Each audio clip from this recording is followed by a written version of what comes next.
Hi. Thank you so much for having me. Thank you, Rohit, for inviting me to this. It's an honor to be here. A quick little background before I begin. So I'm a mechanical engineer. I used to work for a startup called Asylum, working on mobile eye diagnostic devices. It was based out of MIT Labs in Boston. And then soon after that, I moved to India, and now I've been running this place called Asylum for the past 5 years. This is our space in Mumbai. We have everything from a fully functional metal lab, a wood shop, a laser cutting lab, a 3D printing space, a robotics and electronics lab. We have a space in New Delhi. We have a space in Jaipur. This Jaipur space is focused around textiles and empowering women artisans, and at the same time bringing students and from India and France together to work on some really exciting programs with artisans in the city inside the Fab Lab. So the Fab Lab is what's run by us. We also have 2 mobile vehicles. One of them is a rickshaw that we converted and put mobile gullwing doors on it and put like all sorts of tools inside it. It was all made at Asylum, and it has a 3D printer at the back and a laser cutter at the back, and it goes around schools to teach them about robotics and making. The second one, which we did with Hindustan Unilever, that one takes around an entire plastic recycling lab to schools and teaches them about recycling plastic. So if you see at the back, it's got an entire plastic shredder and extruder and a 3D printer on the other side. So the child can not only see one part of it, be able to see the entire circular economy model of being able to use this rickshaw to convert the plastic into a 3D printed product. And so we've been doing projects like these, and over about 10,000 people have been trained at Asylum. Just to give you some facts and numbers, over 500 projects have come out of it, 20 plus startups have come out of Asylum, and all organically. Nothing without any funding or any such thing. It's more like a self-sustaining social enterprise that we've been running that has created all of this in the past 5 years. We work with all sorts of universities, corporates, government bodies like UNESCO and others that have been sending not only their employees to us, but at the same time sponsoring us to push us and keep us sustainable over the past 5 years. And we're very thankful to all of them. All this started when the ceiling of my old office in INET, when I moved over here, fell down, and it broke everything. And that led to this beautiful beginning of getting on this entrepreneurship journey, if you want to call it, or if you want to call it a passion journey, to be able to create a space for people like myself to be able to share tools. However, along the way, while we were creating a space for this garage, where we had all of these tools for people like myself to just be able to create things, a lot of people started coming up to us to learn and to be able to get access to these sort of tools. They also started coming up to us to learn about how to solve problems. And that's where we started coming up with our own trainings and workshops and started developing a lot of content. That's something what we've sort of been doing in the past, and recently we've started for the past 1.5 years working with kids.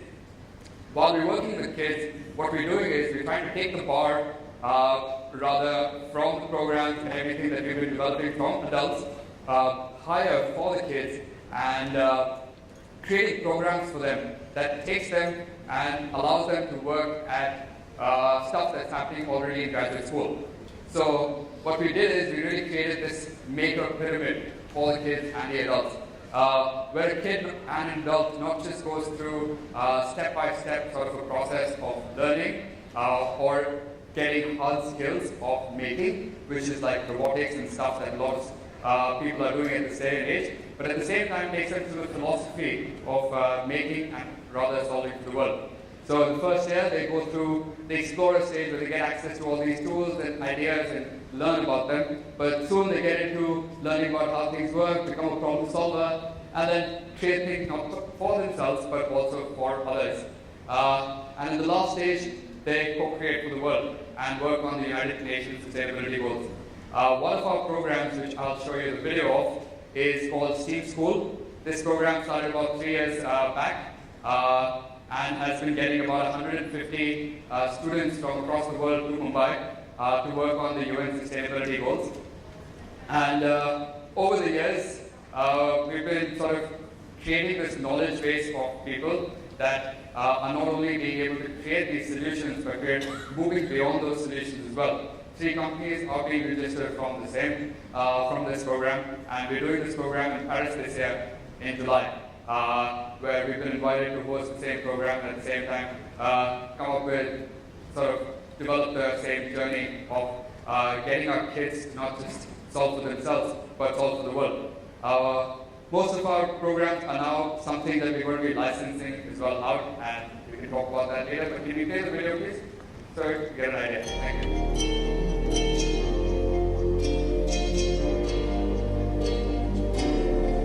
Perhaps for the first time in the history of humankind, we have an accepted roadmap that is the Sustainable Development Goals. A roadmap that has been accepted by all the governments of the world, civil society organizations, and the world at large. So we know what we have to do to improve the future of humankind. And it's very important that young people take their share in furthering these goals.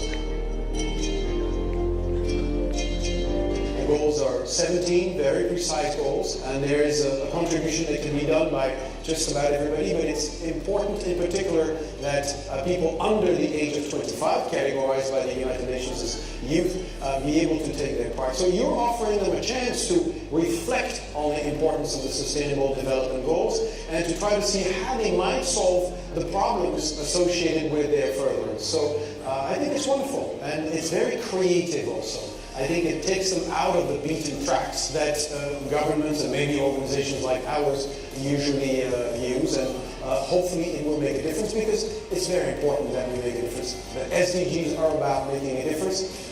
I would really like to congratulate Makers Asylum and in particular the holding and the organization of the STEAM Schools 2018, because it is an important contribution, and I hope that it will spawn many similar events around India, maybe also beyond.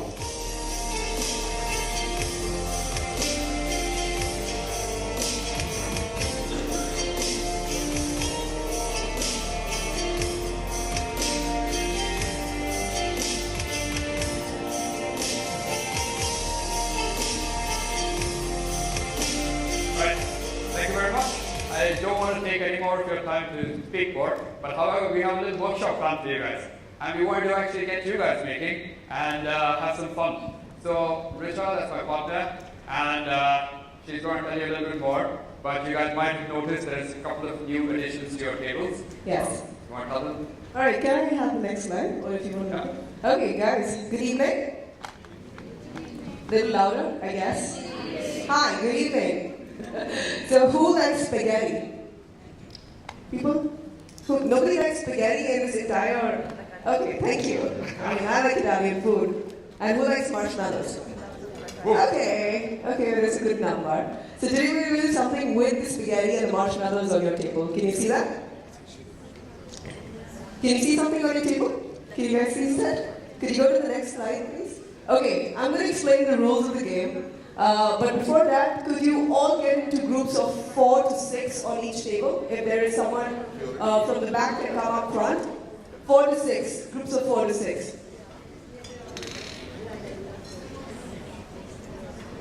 Can we reshuffle quickly so that I can explain you the rules of the game?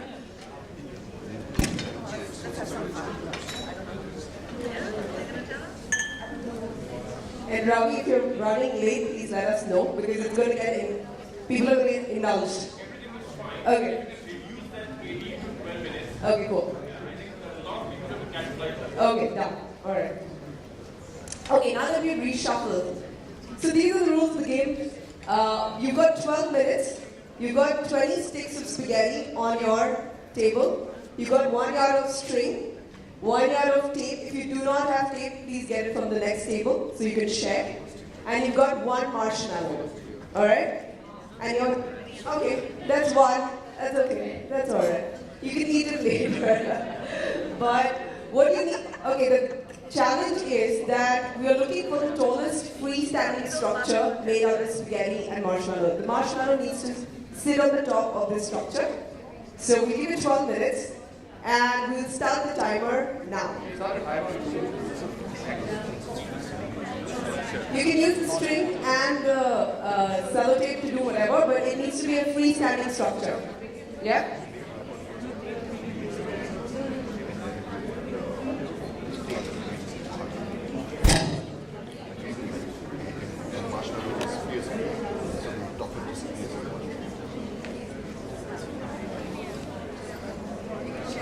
If you don't have tape on your table, you can share it from the other group. Yeah, we're the winning team. Winning team. Thank you. Really thankful.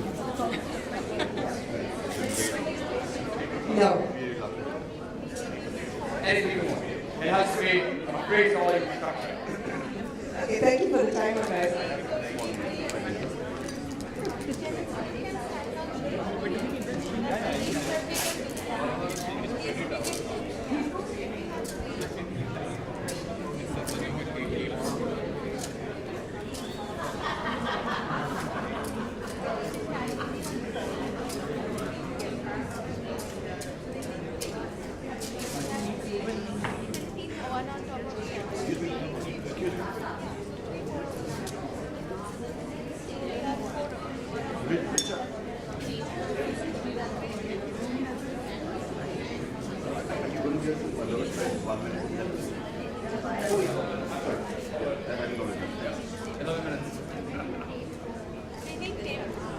Yeah, please share with other tables. Do you have any?